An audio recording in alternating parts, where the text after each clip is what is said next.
강승규 간사님 질의해 주시기 바랍니다. 예, 한성수 후보자님, 네. 제가 김희정 의원 질의에 대해서 제 나름대로 해석을 좀 해보겠습니다. 왜 그런 질의를 하냐면 네. 한성수 후보자님은 공익의 최고 국무총리 후보자예요.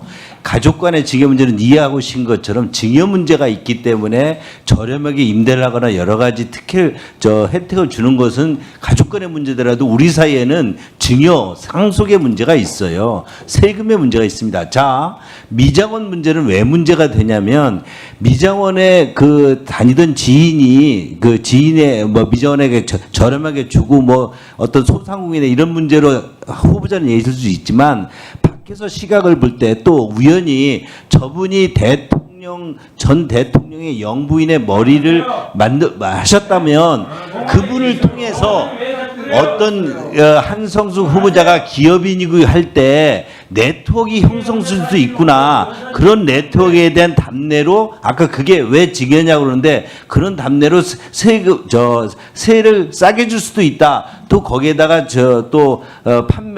매매를 할 수 있다. 이런 합리적인 의심을 할 수 있는 거예요. 그거에 대해서 지금 위원장이나 여당 의원들께서 이게 무슨 말도 안 되는 거냐, 초등학교에서 이렇게 하는 것 자체가 저희들은 더 우스운 거예요. 국민들은 야당 의원들은 합리적으로 그런 의심을 하고 그것이 소위 말도 안 되는 것이다 라고 하면 그거에 대해서 당연하게 반박을 하시면 돼요. 그런 의심 자체를 왜 나한테 그렇게 뒤집어 쓰느냐? 뒤집어 쓰일 생각이 없어요. 우리는 후보자에 대해서 여러 가지 의혹 등을 파야 되는 것이죠. 그죠? 네, 답변 드렸습니다. 네. 네. 그렇게. 예. 자, 제가 두 가지 묻겠습니다. 검찰의 보안 수사권 관련 문제입니다. 김민석 국무총리는 오늘 이렇게 했습니다. 정부는 어제 그랬습니다. 검찰 보안 수사권 폐지 입법안을 제출하지 않겠다고 했습니다. 후보자도 총리가 되시면 그러시겠습니까? 네, 정부의 입장을 이미 김민석 총리께서 공식적으로 네, 됐습니다. 발표하셨습니다. 정청래 의원은 재헌절 이전까지 입법을 끝내야 한다고 공언했습니다. 정부가 검찰 개혁을 중점 국정 과제라고 했는데 거의 중점 과제에 아주 마지막 퍼즐이라고 할 수 있는 보안 수사권을 폐지하는 부분에 대해서 정부가 갑자기 폐지하지 그런 입법을 내지 않겠다. 그리고 당에다 떠넘겼습니다. 그러면 정청래 대표는 이것을 재헌절까지 하겠다.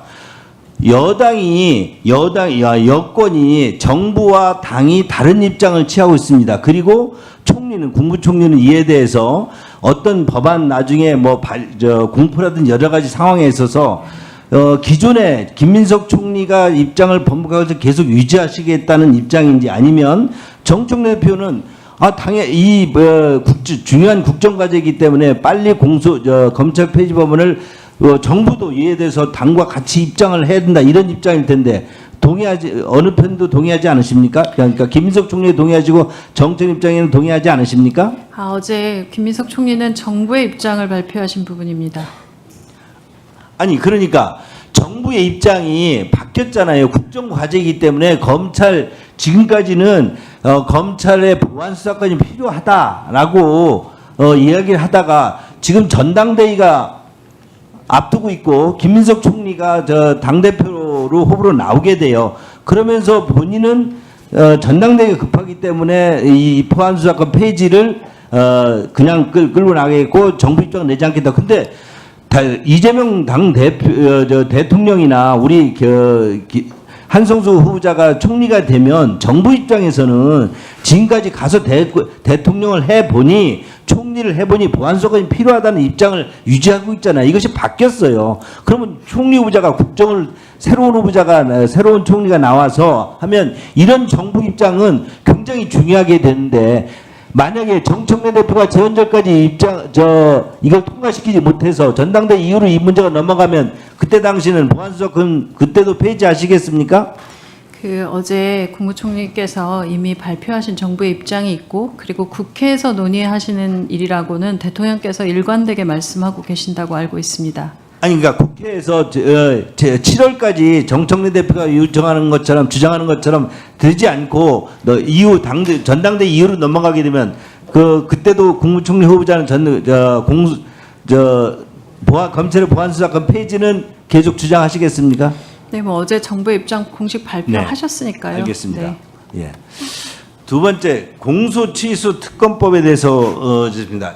우리 후보자는 공소취소 특검법 찬성하십니까?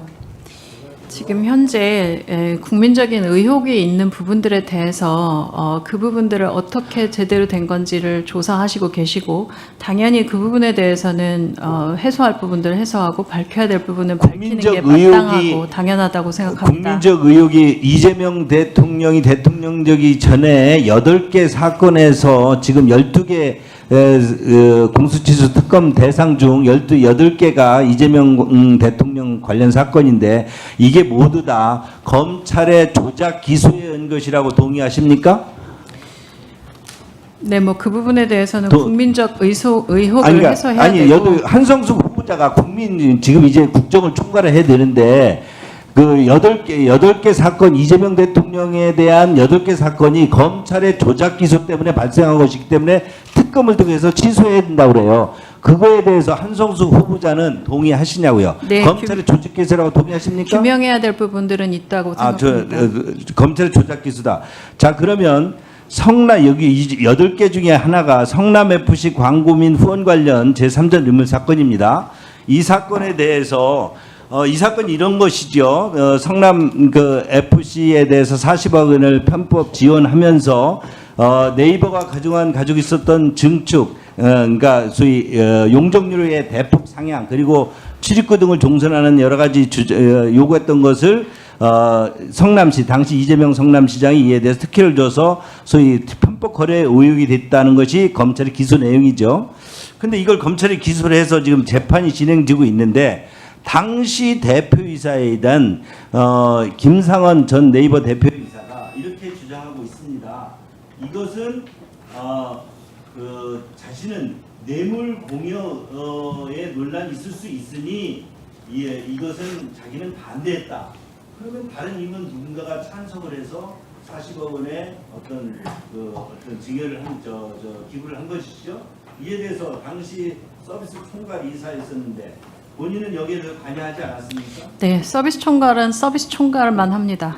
그러면 아니 임원이니까 임원회의에서 결정하지 않겠습니까? 대표이사가 자기는 반대했는데 다른 임원들이 찬성해서 이것이 사건이 일어난 거잖아요. 그러면 누군가를 했는데 그때 거의 2인자 아니었습니까? 서비스 총괄이사는 2인자니까 임원 그 중에 한 임원이 될 수 있지 않나요? 작년 인사청문회 때도 명확하게 말씀드렸는데요. 저는 그런 위치에 있지 않았고 그 사항에 대해서는 관여하지 않았습니다. 예. 그러면 지금 김상원 대표가 이렇게 조작 기수라고 하는 데 대해서도 그것이 계속 간사님 정리 좀 해주시죠. 그것이 검찰의 조작 기수 때문에 생각하시는 겁니까? 저는 제가 김상원 대표는 뇌물 의혹이 있으니 반대했다고 그러는데 누군가 찬성해서 한 건데 간사님 뇌물인 거를 아닌 걸 뇌물로 조작을 했다는 얘기예요. 저 오후에 추가로 하시죠 지금. 네, 나머지 부분에 대해서는 제가 언급할 부분은 아닌 것 지금 같습니다. 다음은 마지막으로 김한길